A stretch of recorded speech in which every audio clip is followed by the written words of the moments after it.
जय गुरुदेव। आज गुरु पूर्णिमा है और गुरु के विषय में कबीरदास ने कहा है कि गुरु गोविंद दोऊ खड़े काके लागू पाए, बलिहारी गुरु आपनी जिन गोविंद दियो बताए। यानी मेरे आगे भगवान और गुरु दोनों खड़े हैं। तो सबसे पहले मैं अपने गुरु के चरण स्पर्श करूंगा और इसी बात को आगे बढ़ाते हुए मैं भी अपने गुरु को चरण स्पर्श करते हुए भगवान की जो प्रार्थना है उस प्रार्थना को मैं यहाँ पर जिक्र करूँगा।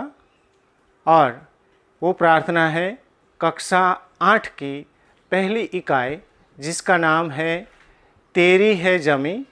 सुनते ही ये प्रार्थना, तेरी है जमी।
अब हम कविता की समझूती प्राप्त करेंगे, जिसका नाम है तेरी है जमी।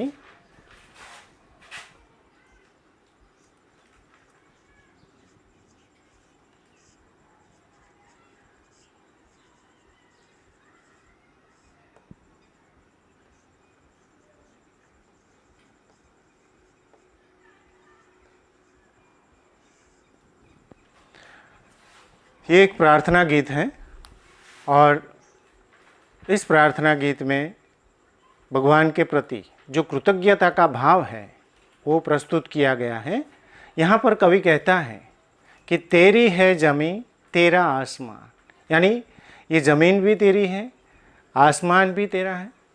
तू सबसे बड़ा मेहरबान है, तूने ही हमें बनाया है और तूने ही हमें इस पृथ्वी में रहने के लिए जगह दी है, इस ब्रह्मांड में रहने के लिए जगह दी है। तो कवि कहता है कि तेरी है ज़मीं तेरा आसमान, तू बड़ा मेहरबान, तू बख्शिश कर। अगर हमसे कोई गलती हो जाती है, अगर हमसे कोई भूल होती है, तो हे मेहरबान, हे भगवान, तू हमें माफ़ करना, तू हमें बख्श देना, तो हमारी गलतियों को माफ़ कर देना।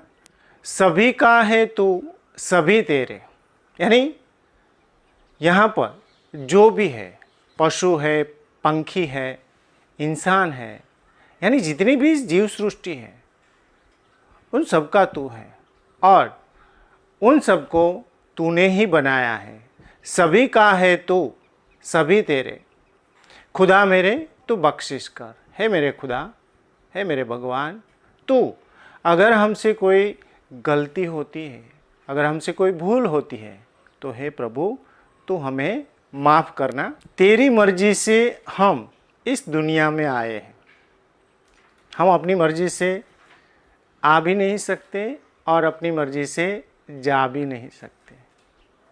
तो यहाँ पर कवि कहता है कि हम तेरी मर्जी से इस दुनिया में आए हैं और तेरी रहमत, तेरी कृपा, तेरी मेहरबानी जो है, जब तक हम पर रहेगी, तब तक हम इस दुनिया में रहेंगे। और इस दुनिया में रहने के लिए जिस्म यानी शरीर भी चाहिए, जान यानी शरीर को चलाने वाला जो प्राण है, वो प्राण भी चाहिए। और इसीलिए कवि कहता है, तेरी रहमत से हमने ये जिस्म और जिस्म को चलाने वाले प्राण जो है, जान जिसे कहा जाता है, वो पाए हैं। कवि आगे कहते हैं कि तू हम पर अपनी कृपा दृष्टि रखना, हम किस हाल में हैं वो ज़रा तू नज़र करते रहना। यानी कवि कहते हैं, तू अपनी नज़र हम पर रखना, हम किस हाल में हैं वो खबर रखना। यानी जब भी हमारे पर कोई समस्या आती है, तो हम सीधे ही भगवान के द्वार जो है खटखटाते हैं, उसके आगे अपना सर झुकाकर अपनी सारी समस्याओं को बयां करते हैं। तो कवि कहता है कि हम किस हाल में हैं उसकी तू खबर रखना, क्योंकि तू सर्वज्ञाता है। हर एक पल को, हर एक क्षण को और हर एक परिस्थिति को जानने वाला है, जान सकता है। इसलिए हम किस हाल में हैं उसकी तो हम सभी की खबर रखते रहना। तू चाहे तो हमें रखे, तू चाहे तो हमें मारे। मतलब तेरी अगर इच्छा है तो हमें तू इस दुनिया में रखेगा, और तेरी इच्छा नहीं है तो हमें तू अपने पास बुला लेगा। यानी कवि कहते हैं कि तू चाहे तो हमें रखे, तू चाहे तो हमें मारे, तेरे आगे झुका के सर खड़े हैं हम सारे। यानी हम तो तेरे आगे सर झुकाकर खड़े हैं, तेरी मर्जी है, हमारे साथ क्या करना है वो तेरी मर्जी है। और कवि आगे कहते हैं, ओ सबसे बड़ी ताकत वाले, तू चाहे तो हर आफत टाले।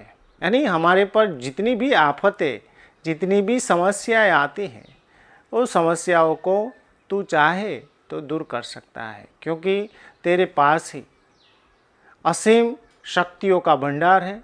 तू सबसे बड़ी ताकत वाला है और उस ताकत से हमारे जीवन में आने वाली हर एक कठिनाइयों को तू दूर कर सकता है। तो यहाँ पर ये प्रार्थना गीत पूरा होता है। इन प्रार्थना गीत के नीचे कुछ कठिन शब्दों के अर्थ भी दिए गए हैं, जिसको आप अपनी पाठ्य पुस्तक के अंदर देखकर लिख सकते हैं। फिर भी अगर कोई समस्या आती है तो कमेंट बॉक्स में जाकर कमेंट लिखकर हमें भेजना, ताकि आपकी समस्याओं का उचित समाधान हम दे सकें। मेरी चैनल को आप सब्सक्राइब कीजिए। वीडियो अगर पसंद आता है तो लाइक और शेयर कीजिए। धन्यवाद।